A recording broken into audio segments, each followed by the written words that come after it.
नमस्कार, मी ऋषिकरत शेतकरी बंधूंनो, खरीप हंगाम 2025च्या ई पीक पाहणीला सुरुवात झालेली आहे। ही ई पीक पाहणी थेट आपण शेतातून लाईव्ह तुम्हाला करून दाखवणार आहे की कशा पद्धतीने तुम्हाला तुमची ई पीक पाहणी करायची आहे। केंद्र शासनामार्फत एक नवीन ॲप्लिकेशन आले आहे, DCS म्हणजेच ई पीक पाहणीचं हे नवीन ॲप्लिकेशन आहे। या ॲप्लिकेशनमध्ये आपण ई पीक पाहणी कशा पद्धतीने करायची त्याची प्रोसेस बघणार आहोत। आता ही ई पीक पाहणी करणं का गरजेचं आहे, तर शेतकरी बंधूंनो, जर तुम्हाला कर्जमाफी घ्यायची असेल, जर तुम्हाला पीक विमा घ्यायचा असेल किंवा शासनाच्या कोणत्याही योजनेचा जरी शेतीशी संबंधित लाभ घ्यायचा असेल, तर तुमची ई पीक पाहणी झालेली पाहिजे। जर तुमची ई पीक पाहणी झाली नसेल तर तुम्हाला कोणत्याही योजनेचा लाभ या ठिकाणी भेटणार नाही। चला तर या ठिकाणी ई पीक पाहणी कशा पद्धतीने करायची बघूयात। शेतकरी बंधूंनो, सर्वप्रथम तुमच्या मोबाईलवरती तुम्हाला यायचं आहे अशा प्रकारचं प्ले स्टोअर ॲप्लिकेशन आहे, यावरती तुम्हाला क्लिक करायचं आहे। क्लिक केल्यानंतर वरती बघू शकता सर्च ऑप्शन आहे, यावरती क्लिक करा आणि सर्चमध्ये तुम्हाला इथे सर्च करायचं आहे ई पीक पाहणी। अशा प्रकारचं आहे ॲप्लिकेशन आहे, ई पीक पाहणी ॲप्लिकेशन आहे, याला इन्स्टॉल करून घ्यायचं आहे। आता या ॲप्स मी माझ्या मोबाईलमध्ये इन्स्टॉल करून घेतो। व्यवस्थित ॲप्स इन्स्टॉल करा। अशा प्रकारचं ॲप्स आहे, ॲप्स इन्स्टॉल झाल्यानंतर आपली ई पीक पाहणीला सुरुवात होईल। नवीन आलेला ॲप्स आहे, जुनं असेल तर ते काढून टाका आणि हे नवीन ॲप्स घ्या। ओपनवरती क्लिक करायचं आहे। क्लिक केल्यानंतर अशा प्रकारे येईल। आता तुम्हाला परमिशन मागितली तर व्हाईल युजिंग द ॲप्स यावरती तुम्हाला क्लिक करायचं। बघा कशा प्रकारे while using the apps picture and record याच्यावरती सुद्धा क्लिक करा। अलाव लिमिटेड ॲक्सेस यावरती सुद्धा तुम्हाला क्लिक करायचं। परमिशन आपण ॲप्सला सर्व दिलेले आहेत। समोर अशा प्रकारे स्क्रोल करा। नोंदणी करण्यासाठी खालील बाबींची मदत होऊ शकते, व्यवस्थित बाबी एकदा वाचून घ्या। कशा प्रकारे लोकेशन वगैरे राहील, तुम्हाला त्या शेतामध्ये जाऊन ई पीक पाहणी करावं लागेल। आता शेतकरी स्तरावर ई पीक पाहणी तुम्ही 1 ऑगस्ट ते 14 सप्टेंबर या कालावधीमध्ये करू शकता आणि सहाय्यक म्हणजे तलाठ्याद्वारे तुम्ही 15 सप्टेंबर ते 30 ऑक्टोबर या कालावधीमध्ये करू शकता। महसूल विभाग निवडायचा आहे। तुमचा जो महसूल विभाग असेल तो निवडा, तर माझा अमरावती आहे, तुमचा जो असेल तो निवडायचा आणि या बाणावरती क्लिक करा। शेतकरी म्हणून लॉग इन करावरती क्लिक करायचे। क्लिक केल्यानंतर मोबाईल नंबर प्रविष्ट करा। शेतकऱ्याचा मोबाईल नंबर या ठिकाणी टाकायचा आणि संकेतांक पाठवा यावरती तुम्हाला क्लिक करायचं आहे। तर या ठिकाणी संकेतांक पाठवावरती क्लिक करा। क्लिक केल्यानंतर बघू शकता अशा प्रकारे येईल संपूर्ण नाव, या ठिकाणी शेतकऱ्याचं संपूर्ण नाव या ठिकाणी टाकायचं आहे, जसं आधार कार्ड किंवा सातबाऱ्यावरती असेल त्या पद्धतीने, आणि संकेतांक पाठवा या पर्यावरती तुम्हाला क्लिक करायचं। तर मी नाव टाकून घेतो। आता संकेतांक येईन बघा मेसेजद्वारे तुम्हाला 4 अंकी। अशा प्रकारे संकेतांक आपला 2936 आलेला आहे, तो या ठिकाणी 4 अंकी संकेतांक या बॉक्समध्ये तुम्हाला टाकून द्यायचा आणि नोंदणी करावरती क्लिक करा। परत शेतकरी म्हणून नोंदणी करा। परत अशा प्रकारे येईल संपूर्ण नाव, या ठिकाणी परत शेतकऱ्याचं नाव टाकून द्यायचं आणि संकेतांक पाठवावरती क्लिक करा।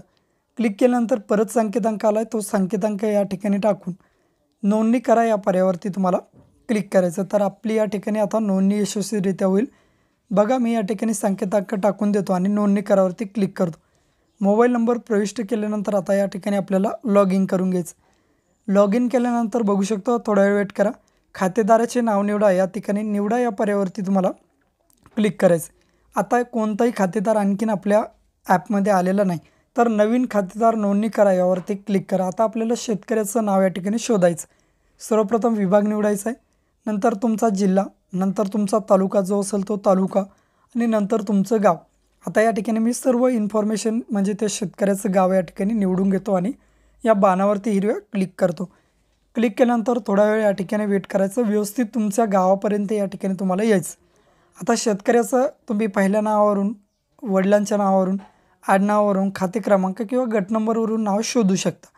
सगळ्यात सोपा पर्याय म्हणजे गट नंबरवरती क्लिक करा आणि या ठिकाणी गट नंबर टाकून शोधावरती क्लिक करायचं, म्हणजे त्या गट नंबरमध्ये जेवढी शेतकरी असतील त्यांचे नाव आहेत।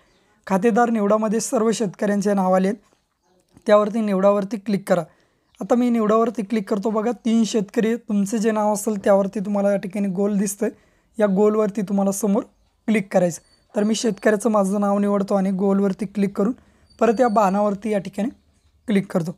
जसं या बाणावरती मी क्लिक करेल तसं या ठिकाणी बघा शेतकऱ्याचं आपलं खातेदाराचं नाव आलेलं आहे, शेतकऱ्याचं नाव आलेलं आहे। खाली खाते क्रमांक आलेत, जेवढे खाते क्रमांक असतील तेवढे या ठिकाणी दाखवले जातील। व्यवस्थित बघून घ्या आणि या बाणावरती परत तुम्हाला या ठिकाणी क्लिक करायचं। तर या ठिकाणी बघू शकता बाणावरती क्लिक केल्यानंतर तुमचा खाता क्रमांक सर्वेक्षण क्रमांक यशस्वीरित्या नोंदणीकृत झालेला आहे, म्हणजे जोडलेला आहे। आता खातेदाराच्या नावामध्ये पहिल्यानं कोणताही खातेदार सापडत नव्हता. आता तुम्हाला तुमचं शेतकरी बंधूंचं नाव या ठिकाणी सापडेल. तर त्यावरती क्लिक करा. तुमचं नाव दाखवलं जाईल. या गोलवरती क्लिक करायचं आहे आणि परत या बाणावरती तुम्हाला या ठिकाणी क्लिक करायचं. आता आपलं या ठिकाणी खातेदाराचं नाव आलेलं आहे. मी बाणावरती क्लिक करतो. आपलं ॲप्स या ठिकाणी सुरू झालेलं आहे. सर्वप्रथम समजा तुमच्या बांधावर झाडं असतील ते नोंदवू शकता. कायमपट म्हणजे विहीर वगैरे असेल तर तीसुद्धा लावू शकता. खाते क्रमांक, गट नंबर टाकायचा आहे. कायमपट नोंदवू शकता. आता आपल्याला करायची पीक पाहणी. तर पीक माहिती नोंदवावरती या ठिकाणी तुम्हाला क्लिक करायचं. क्लिक केल्यानंतर बघू शकता अशा प्रकारची ही पीक माहिती नोंदण्यासाठी इंटरफेस. सर्वप्रथम खाते क्रमांक निवडायचा आहे. 2 खाते क्रमांक आहे शेतकऱ्याचा, ज्याची आपल्याला ई पीक पाहणी करायची तो खाते क्रमांक निवडा. नंतर गट नंबर. आपला गट नंबर समजा 120 आहे तर मी फॉर एक्झाम्पलसाठी या ठिकाणी 120 गट नंबर निवडून घेतो. हंगाम.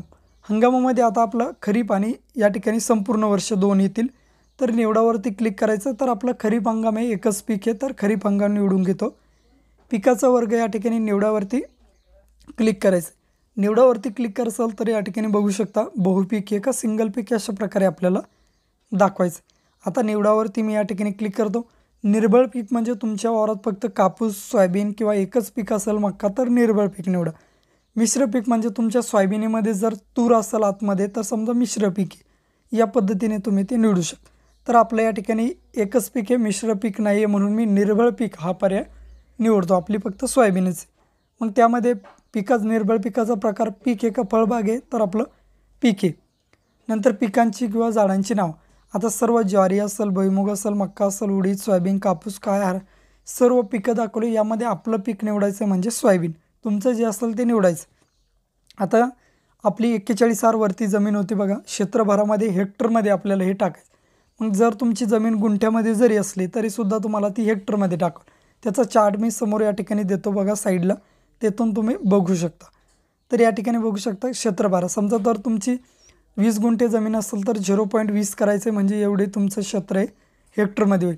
समजा तुमचं 1 एकर म्हणजे 40 गुंठे जमीन असेल तर 0.40 एवढी जमीन तुमची हेक्टरमध्ये होईल. अशा पद्धतीने हा चार्ट बघू शकता. यावरून तुम्ही ते टाकून द्यायचं आहे. हा चार्ट मी टेलिग्राम ग्रुपला सुद्धा टाकलेला आहे. जर जास्त जमीन टाकसाल तर या ठिकाणी घेणार नाही. तर या ठिकाणी मी माझी जमीन टाकून घेतो. समजा आपली 1 एकर जमीन आहे तर मी या ठिकाणी 0.40 हेक्टरमध्ये तिला टाकू शकतो. गुंठ्यामध्ये जर असेल तर समजा 40 असेल, हेक्टरमध्ये 0.40. तर या ठिकाणी मी निवडून घेतो. जलसिंचनाचे साधने. आता या ठिकाणी निवडावरती क्लिक करा. खाजगी तलाव, सरकारी तलाव, विहीर, काय जे तुमचं बोरवेल तो या ठिकाणी तुम्ही टाकू शकता. नदी असेल, नाला असेल, बंधारा असेल, तलाव असेल ते सुद्धा देऊ शकता. तर या ठिकाणी आपला विहीर आहे. मग सिंचनाचं साधन काय आहे तुमचं, तुषार आहे, ठिबक आहे, काय जे असेल ते तुम्ही निवडून घ्या. नंतर या तुषार सिंचन असेल तर तुषार तुम्ही काही निवडा, काहीच पर्याय तुम्हाला या ठिकाणी प्रॉब्लेम येणार नाही. लागवडीचा दिनांक जून महिन्यातला आपली लागवड झालेली जी तारीख असेल, समजा माझी 18 तारखेला या ठिकाणी पेरणी झालेली, तर 18 तारीख मी या ठिकाणी निवडून घेतो, 18 जून, आणि पुढे जावरती क्लिक करतो. क्लिक केल्यानंतर या ठिकाणी बघू शकता. आत्ता या ठिकाणी आपल्याला पुढे जावरती क्लिक केलं, लोकेशन मागेल तर टर्न ऑन यावरती तुम्हाला क्लिक करायचं म्हणजे आपल्या मोबाईलचं लोकेशन या ठिकाणी अलाव होईल. लोकेशन जर अलाव केलं तर तुम्हाला तुमच्या शेतामध्येच जावं लागतं तरीच ही पीक पाहणी होती. बघा आपली निवडलेली गट नंबरपासून आपण 0 मीटर म्हणजे त्याच गट नंबरमध्ये उभे या ठिकाणी बघू शकता. अशा प्रकारे आलं पाहिजे. GPS अचूकता बघा 4 ते 5 मीटर या ठिकाणी दाखवलेली म्हणजे आपण त्याच गट नंबरमध्ये या गट नंबरमध्ये कुठेही उभे राहून आपण आपली ई पीक पाहणी करू शकतो. आपलं सगळं ओके म्हणून मी अद्ययावत करा म्हणजे या ठिकाणी हिरवं दाखवत आहे बघा आपलं 0 मीटर म्हणजे आपण गट नंबरमध्ये अद्ययावत करावरती क्लिक करा. मी या ठिकाणी अद्ययावत करून पुढे जा या पर्यावरती क्लिक करतो. अद्ययावत केलेलं आहे आपण व्यवस्थित आहे, आपण त्याच गट नंबरमध्ये उभे पुढे जावरती क्लिक करा. आता आपल्याला 2 फोटो काढायचे आहेत आपले पिकाचे. छायाचित्र 1 वरती क्लिक करा. GPS अचूकता बघा 0 मीटर म्हणजे अचूक आपण तेथेच उभे. ठीकवरती क्लिक करा. अशा प्रकारे एक फोटो आपल्याला क्लिक करायचा. क्लिक केल्यानंतर ओके पर्यावरती क्लिक करायचं. छायाचित्र 2 येईल. परत दुसरा फोटो आपल्याला घ्यायचा आहे, त्यावरती क्लिक करा. क्लिक केल्यानंतर परत दुसरा फोटो आपल्याला या ठिकाणी आता काढायचा. आता पहिल्या अँगलनं झाला आहे, आता परत दुसऱ्या अँगलनं शेतीचा आपला फोटो एक तुम्हाला घेऊन टाकायचा. बघा परत एक मी फोटो घेऊन टाकतो आणि या ठिकाणी कॅमेऱ्याचं शटर बटन दिसतं त्यावरती क्लिक करा. 2 फोटो आपले झालेले. ओकेवरती क्लिक करायचं. आता दोन्ही फोटो आलेले आहेत आपले व्यवस्थित फोटो वगैरे सर्व GPS अचूकता वगैरे दाखवलेली। या हिरव्या बाणावरती बरोबरच्या टिकवरती क्लिक करा। तुमचं बघा खाते क्रमांक, तारीख, गट नंबर, त्या ठिकाणी जमिनीची लागवड, जमीन किती आहे, खरीप, निर्भर, तुषार सिंचन, सोयाबीन सर्व माहिती आली। वरील प्रमाणे पिकांची माहिती योग्य अचूक याला क्लिक करून पुढे जावरती क्लिक करायचं। जसं तुम्ही पुढे जावरती क्लिक करा, पिकाची माहिती साठवली जाणे आणि अपलोड झालेली। आता आपली ई पीक पाहणी ही झालेली। अशा प्रकारे तुम्ही तुमची ई पीक पाहणी करू शकता। आता ई पीक पाहणी झाल्यानंतर ती कुठे बघायची हा सुद्धा एक मोठा प्रश्न आहे। परत होम पेजला यायचं आहे। पीक माहिती नोंदवा दिसते बघा, यावरती तुम्हाला क्लिक करायचं। 2 नंबरचा पर्याय, या पर्यायावरती क्लिक करा। क्लिक केल्यानंतर थोडा वेळ वेट करा। आता या ठिकाणी बघू शकता पीक पेरणी माहिती भरा आणि आता पिकाची माहिती भरा पर्याय दिसतो। पिकांची माहिती पहा, त्यावरती क्लिक करा। अशा प्रकारे आपली ई पीक पाहणी झालेली आहे। व्हिडिओ आवडल्यास व्हिडिओला लाईक आणि चॅनलला सबस्क्राईब करायला विसरू नका। जर तुम्हाला काही अडचण येत असेल तर व्हिडिओला कमेंट करा।